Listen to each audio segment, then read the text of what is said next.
Hi, my name is Jen Jones. I'm a graduate student in a leadership course at Sam Houston State University, and today I want to talk to you about theories and paradigms of leadership. Before I talk about anything, I like to know what I'm talking about, so I generally start with a definition. I looked up theory and paradigm, and this is what I found.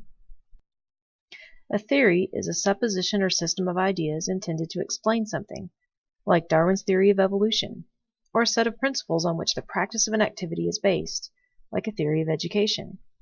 The definition of a paradigm is a typical example or a pattern of something, a model. So a theory tries to explain why things are what they are, and a paradigm observes the way they are and describes it. I think that's a pretty important difference, and you'll see why shortly. The theories and paradigms I'm going to share with you today come from readings in Rethinking the L Word in Higher Education, the Revolution of Research on Leadership. Let's start with the theories. The first is trait theory, which assumes leaders possess certain characteristics that make them leaders, things like intelligence, charisma, or confidence. Trait theory assumes leaders are born, not made, and that the same characteristics apply to leaders everywhere. I think there is something to this in that we tend to be drawn to these people, but traits alone probably aren't what make a good leader. The second is behavioral theory. The thing people like about this theory is that it says leadership is something you can learn because it's based on the way you act.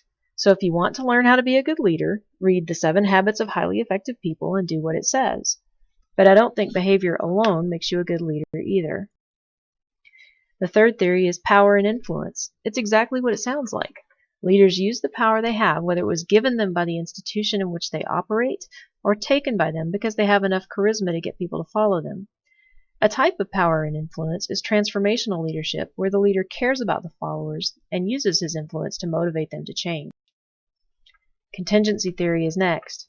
It's the first one that really considers how the environment affects leadership. Contingency theorists are mostly interested in institutional structures.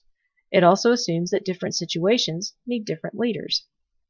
But in all of these theories so far, followers don't do much of anything other than follow. Cognitive theory, however, focuses more on the followers than the leaders. In fact, in this theory, sometimes the leader doesn't even know she's a leader. The followers simply perceive that she is and follow accordingly. Cognitive theory looks at leadership as a social construct rather than something an individual is or does. Cultural theory also looks at leadership as a social construct but focuses on the ritual and symbols. This theory made me think of Pope Francis. Ritual made him a leader, but he's also making changes to traditions in dramatic ways. As an example, just this week, he told priests to welcome back women who have had abortions using the ritual of confession and forgiveness. Those were the theories that were most in vogue in higher education during the 1970s and 1980s. Since then, new theories that emphasize collaboration and empowerment have developed. One of these new theories is team theory. A great example of this theory is holacracy, which Tony Hsieh has implemented at Zappos. Holacracy says there's a formal structure that matches the org chart, and there's an entirely different informal structure that makes things happen. So Hsieh dumped the org chart. He believes that empowering his employees to work more like entrepreneurs will lead to great new ideas and better productivity. It seems to be working for Zappos. In fact, I'm wearing a pair of shoes purchased from them right this minute. Those were the theories. Now let's look at the new paradigms of leadership. Earlier, we said a paradigm is a typical example or pattern of something, or a model. The authors of Rethinking the L Word in Higher Education actually go a step further and say that a paradigm is a worldview. The previous theories are all part of the organizational or functionalist paradigm.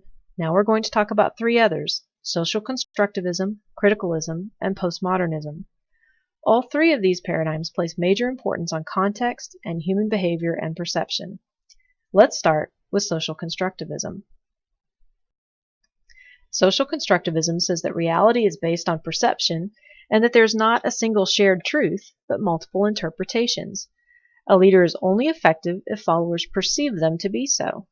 Leaders in this paradigm are generally good at persuasion, networking, and negotiation.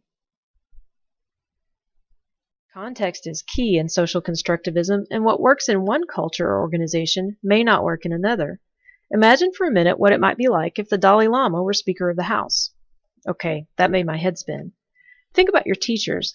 Would your first grade math teacher employ the same leadership tools as your college calculus professor would? Let's move on to critical theory. Critical theory came from Karl Marx's writing and focuses on the fact that leadership takes advantage of followers. Feminism and critical race theory are based on the critical paradigm. Research in this paradigm often looks at empowerment and privilege. It seems to always assume an adversarial view of leadership. Postmodernism is the last paradigm I'll cover. Postmodernism appears everywhere, literature and art especially. It tosses out the old idea that there's one specific way to do things, and that as long as you know what the rules are and behave in a certain way, you'll be a good leader, and your followers will want to follow you, regardless of their current or historical context. Postmodernism assumes that life is complicated. We all have different backgrounds and different experiences. We even interpret the same experiences in different ways. This means that there is no prescribed set of traits or self-help book you can read that will make you a great leader in all circumstances. Postmodernism combines social constructivism and critical theory. But in postmodernism, there's a more optimistic view of followers and their ability to change circumstances. There's more focus on local culture, but postmodernists also understand that you have to look at how that context fits into a more global view. Postmodernism recognizes that leadership is complex. I'm not sure which theory I subscribe to. I can see important things in each of them. There are traits that make good leaders, though what those traits are probably differs for each person.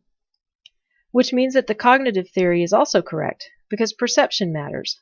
Like Supreme Court Justice Potter Stewart almost said, I may not be able to define leadership, but I know it when I see it.